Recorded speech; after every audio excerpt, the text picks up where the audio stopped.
यकीनन ये गर्व की बात है और एक माँ होने के नाते मैं एक्सप्रेस भी नहीं कर सकती हूँ। बट हाँ, मैं माननीय प्रधानमंत्री जी, माननीय मेरे योगी जी का मैं कोटि कोटि धन्यवाद करूँगी कि वो युवाओं को जिस तरीके से प्रमोट कर रहे हैं, जिस तरह से हमारे देश में युवा जो है बहुत अच्छा करने की कोशिश कर रहे हैं।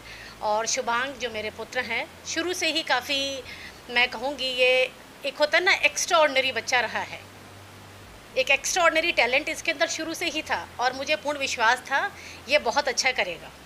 और उसी वो मेरे विश्वास को आगे बढ़ाते हुए आज ये इंटरनेशनल मूड कोर्ट में ग्लोबल राउंड में पहुँचे हैं और वीज़ा के लिए अप्लाई किया हुआ है न्यू दिल्ली स्विस एम्बेसी में। और मुझे पूरा विश्वास है कि हमारे प्रधानमंत्री जी और माननीय योगी जी जो हैं, बिल्कुल जो हैं बच्चों को बहुत अच्छा प्रमोट करेंगे और ये प्रतियोगिता जीत के आएंगे। और ये बिल्कुल मुझे पूर्ण विश्वास है ये जीत के भी आएंगे। जी जी, मैं विमलेश प्रभा और मैं एक अध्यापिका हूँ। माननीय प्रधानमंत्री एवं माननीय मुख्यमंत्री जी को बहुत बहुत धन्यवाद कि जो युवा के लिए उन्होंने प्रयास कर रहे हैं डिजिटल इंडिया के रूप में, ऑनलाइन क्लासेस के रूप में, और उसको बढ़ावा देने के लिए उनका जो प्रयास है वो बहुत सराहनीय है। और बच्चे को जो जैक जॉनसन मूड कोर्ट प्रतियोगिता है जो विश्व व्यापार संगठन आयोजित करता है, ये 20वीं प्रतियोगिता है जिसमें मेरा बेटा शुभांग पटेल क्वालिफाई किया है एशिया राउंड में और ग्लोबल राउंड के लिए 27 जून को वहाँ पहुँचना है। 27 से 3 जुलाई के बीच में आयोजन हो रहा है और अभी उनका वीज़ा का जो प्रोसेस लंबित है, तो मुझे उम्मीद है प्रधानमंत्री जी इस युवा बढ़ावा के लिए अविलंब उस प्रोसेस को कंप्लीट करा के वीज़ा उपलब्ध कराएंगे। पहले तो हमारी यूनिवर्सिटी के लिए ज़्यादा गर्व की बात है क्योंकि पहली बार ऐसा हुआ है कि कोई एशिया राउंड से आगे जा पाया है। ज़्यादातर यही होता है कि एशिया राउंड्स में टीमें छट जाती हैं क्योंकि इतनी ज़्यादा टीमें होती हैं एशिया राउंड से। और ज़्यादातर हमारे यहाँ देश में जो टीमें हैं, बाकी जो बेहतर एनएलयूज़ हैं, उनकी टीमें ज़्यादातर क्वालिफाई करती हैं क्योंकि उनके पास बेहतर साधन है, वो बेहतर समय से तैयारी कर रहे होते हैं। तो ये हमारे लिए ज़्यादा सम्मान की बात थी कि हमें पहली बार ऐसे क्वालिफाई करने को मिला, क्योंकि हमारे भी एशिया राउंड्स में जब ऐसे राउंड्स चल रहे थे तो बाहर की टीमों से ही हमारा कंपटीशन हो रहा था। श्रीलंका की टीम से हुआ था, खुद हमारे यहाँ की भी एक टीम से हुआ था, जीएलसी मुंबई जो कॉलेज है, ये सब में वो काफ़ी आगे रहते हैं। तो उनसे आगे निकलना, उन्हें हरा के हमारे लिए काफ़ी गर्व की बात थी कि हम उनसे आगे निकले। ज़्यादातर यही होता है कि वैसे जो कॉलेजेस जो पहले से इस्टेब्लिश हैं वो ज़्यादा समय से ये सब कर रहे हैं, तो उनके पास बेहतर एक्सपीरियंस है ये सब का कि कैसे आगे बढ़ना होता है। तो ज़्यादातर यही होता है कि वही आगे बढ़ते हैं। पहले यही होता है, रजिस्ट्रेशन के बाद हमें एक केस दिया जाता है जो कि काल्पनिक होता है वैसे तो। नहीं, ये तो हाँ, रजिस्टर हम एज अ कॉलेज ही करते हैं, एज ए यूनिवर्सिटी एक ही टीम जा सकती है सिर्फ, तो हमारी यूनिवर्सिटी को हम रिप्रेजेंट कर रहे होते हैं। ऐसे लगभग सारे एनएलयूज़ और बहुत जो बाकी लॉ कॉलेजेस हैं देश भर में जो बड़े स्तर पे हैं, ऐसे जहाँ पे ये जागरूकता है मूड कोर्ट्स के बारे में, वो भी इसमें अप्लाई करते हैं। तो पहले होता है, पहले हमें लिखित में अपने जो भी आर्गूमेंट्स है वो जमा करने होते हैं।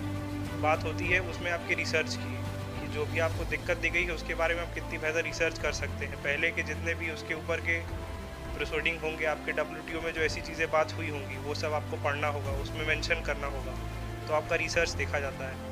फिर आपको मौका मिलता है ओरल राउंड्स में आने का, जहाँ जजेस जो कि ज़्यादातर WTO में काम कर रहे होते हैं, खुद होता है इंडिया के बहुत सारे लोग होते हैं, बट जो अभी जिनीवा में स्थित हैं वहाँ WTO में काम करेंगे, वो हमें जज करते हैं। जो हमारे साथ वर्चुअल राउंड्स में हुआ था, हमारे ज़्यादातर जजेस इंडिया के नहीं थे, कुछ ऑस्ट्रेलिया से थे, कुछ जापान से थे। एक जजेस थी वो वैसे तो चाइना से थी, बट उस समय काम कर रही थी वॉशिंगटन DC में, US में।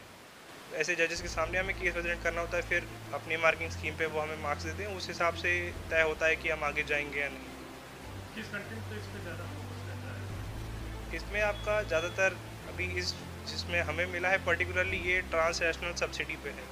ये दिक्कत अभी आप तैयार में देखेंगे तो चाइना ऐसी चीज़ें कर रहा है जो कि जो आपके पहले के कानून तय किए गए हैं, जो कि 20 साल पुराने थे जब WTO में से जब स्थित हुआ था। तो ऐसा सोचा नहीं गया था कि ऐसी चीज़ें होंगी, तो उसके लिए कानून बने नहीं थे। अभी चाइना इस मामले में एक्चुअली में वर्ल्ड ट्रेड में ऐसी ही चीज़ें कर रहा है जिससे बाकी देशों के नुकसान होता है। उसी पे हमें ऐसे एक्चुअल केस नहीं दिया गया, क्योंकि चाइना का नाम लेके अगर आप ऐसी चीज़ें प्रेजेंट करेंगे तो वहाँ की टीमें फिर पार्टिसिपेट नहीं करती हैं। तो हमें एक ऐसे काल्पनिक केस दिया गया है जिसमें वही सिमिलर सिचुएशन है जो एक्चुअली में इस समय वर्ल्ड ट्रेड में चल रही है आपकी चाइना और बाकी देशों को लेके। ये सेकंड राउंड में कब से? ये शुरुआत होगी 28 जून से। 28 जून से पहले हमें पहले दिन 28 तारीख को वहाँ पे रिपोर्ट करना होगा। तो उस टाइम शाम में बस एक फॉर्मल इवेंट जहाँ बाकी टीमें भी आएंगी, बातचीत होगी जजेस के साथ। अगले दिन से राउंड्स चालू होंगे। तो फिर से ऐसा ही होगा, 3 राउंड्स हमें मिलेंगे। फिर उसके बाद नॉकआउट्स आएगा, सेमीफाइनल, फाइनल। तो 2 तारीख तक चलेगा वो, 2 जुलाई तक। मेरा नाम शुभांग पटेल है। मैं 4th ईयर में हूँ इस समय, national university of study and research in law Ranchi में, NLU रांची जिसे कहते हैं। मेरे साथ मेरी टीम में 3 और लोग हैं, ऋषिराज मुखर्जी, अनुपर्णा चैटर्जी और सौम्य स्निग्ध। ये तीनों मेरे ही क्लास के विद्यार्थी हैं, हम दोस्त हैं, हमने साथ में ही इसमें पार्टिसिपेट किया है।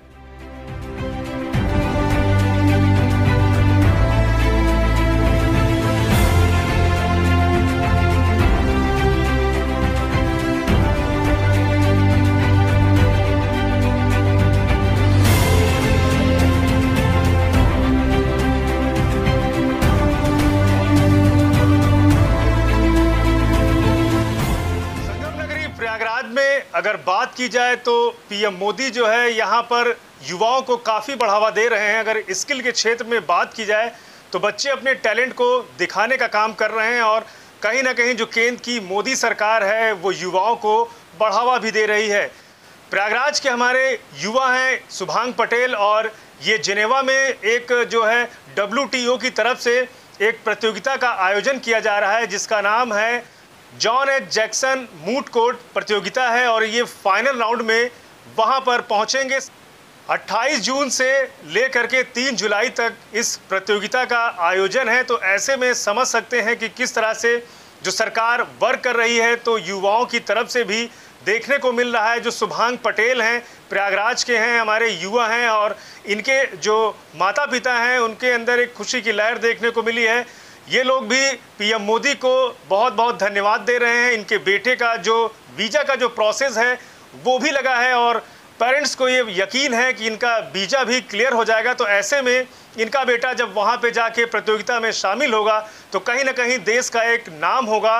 और आने वाले समय में जिस तरह से लोग कहते थे कि जो पूर्व की सरकारें रही हैं उतना वर्क नहीं करती थी, लेकिन मोदी जी खास तौर से युवाओं की तरफ ध्यान दे रहे हैं और युवाओं को बढ़ावा देने के लिए आए रोज हर तरह की योजनाएं जो हैं वो युवाओं तक पहुंच रही हैं और युवा इसका भरपूर लाभ उठा रहे हैं।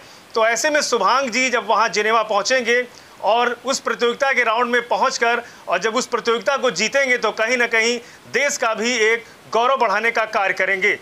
सुपर प्रयाग न्यूज़ उत्तर प्रदेश उत्तराखंड के लिए अपने सहयोगी संतोष सिंह के साथ पवन देव।